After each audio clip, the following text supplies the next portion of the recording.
AP CM Chandrababu Naidu వృద్ధాప్య పెన్షన్లు భారీగా పెంచారు. అన్ని రకాల పెన్షన్లను పెంచుతూ నిర్ణయం తీసుకున్నారు. అధికారంలోకి వచ్చిన మొదటి నెలలోనే అమలు చేస్తున్నారు. ఈ సందర్భంగా తానే స్వయంగా వెళ్ళి పంపిణీ చేయాలని చంద్రబాబు నిర్ణయించుకున్నారు. లబ్ధిదారుల ఇళ్లకు వెళ్ళి పంపిణీ చేయనున్నారు. ఏ లబ్ధిదారుల ఇళ్లకు వెళ్తారన్నది అధికారికంగా ప్రకటించనున్నారు. తాడేపల్లి మండలం పెనుబాక గ్రామంలో చంద్రబాబు పెన్షన్లను లబ్ధిదారులకు ఇంటింటికి పంపిణీ చేసే అవకాశం ఉంది. పెన్షన్ లబ్ధిదారులకు ఇప్పటికే చంద్రబాబు బహిరంగ లేఖ రాశారు. ఏ ఆశలు ఆకాంక్షలతో అయితే మీరు ఓట్లు వేసి గెలిపించారో వాటిని నెరవేర్చడమే తక్షణ ప్రథమ కర్తవ్యం.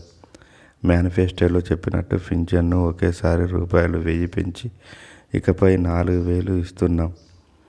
దివ్యాంగులకు 3,000 పెంచి ఇక నుంచి 6,000 ఇస్తున్నందుకు సంతోషంగా ఉంది.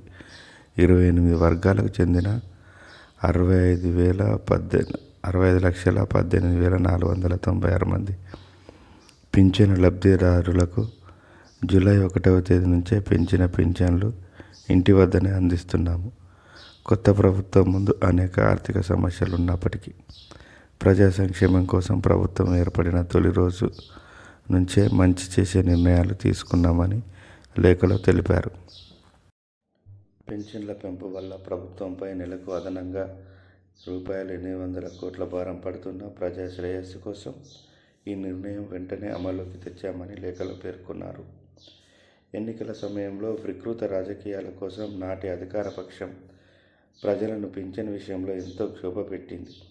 ఆ 3 నెలల పాటు మీరు పింఛన్ అందుకోవడానికి పడిన కష్టాలు నేను చూసి చలించిపోయాను అన్నారు చంద్రబాబు గారు. మండుటెండలో వడగాల్పుల మధ్య మీరు పడిన ఆగజాట్లు చూసి ఏప్రిల్ నెల నుంచే పింఛన్ పెంపును వర్తింపచేస్తానని మాట ఇచ్చారు కాబట్టి అందులో భాగంగా ఏప్రిల్, మే, జూన్ నెలలకు కూడా ఈ పెంపును వర్తింపచేసి మీకు అందిస్తున్నాము అన్నారు. 3 నెలలకు పెంచిన రూ.3,000, జూలై నెల పింఛను 4,000 కలిపి మొత్తం 7,000 మీ ఇంటికి తెచ్చి ఇస్తున్నామని చంద్రబాబు లేఖలో పేర్కొన్నారు. సంక్షేమ పాలకుడు సామాజిక పింఛను విధానానికి ఆద్యుడైన స్వర్గీయ ఎన్టీఆర్ పేరును తిరిగి ఈ పింఛన్ల కార్యక్రమానికి పెట్టారు. ఎన్టీఆర్ భరోసా పేరుతో ఇకపై మీ ఇంటి వద్ద సామాజిక పింఛన్ల పంపిణీ జరుగుతుంది. పెరిగిన పింఛనుతో మీకు ఆర్థిక స్వావలంబన భరోసా లభిస్తుందని ఆశిస్తున్నాము. ప్రజా భద్రత మా బాధ్యత. ప్రజలు సంతోషంగా, ఆరోగ్యంగా ఉండాలని కోరుకుంటున్నాను. ఎప్పుడు మంచి చేయాలని చూసే ప్రజాప్రభుత్వాన్ని ఆశీర్వదించమని కోరుకుంటున్నానని చంద్రబాబు లేఖలో పేర్కొన్నారు. అందరికీ తన సందేశం చేర్చడంతో పాటు కొంతమంది లబ్ధిదారుల ఇళ్లకు స్వయంగా వెళ్లాలనుకోవడం ఆసక్తికరంగా మారింది. ఈ వీడియోపై మీ అభిప్రాయాన్ని ఈఎస్ఎం న్యూస్ ఛానల్కి కామెంట్ రూపంలో తెలియజేస్తారని ఆశిస్తున్నాము.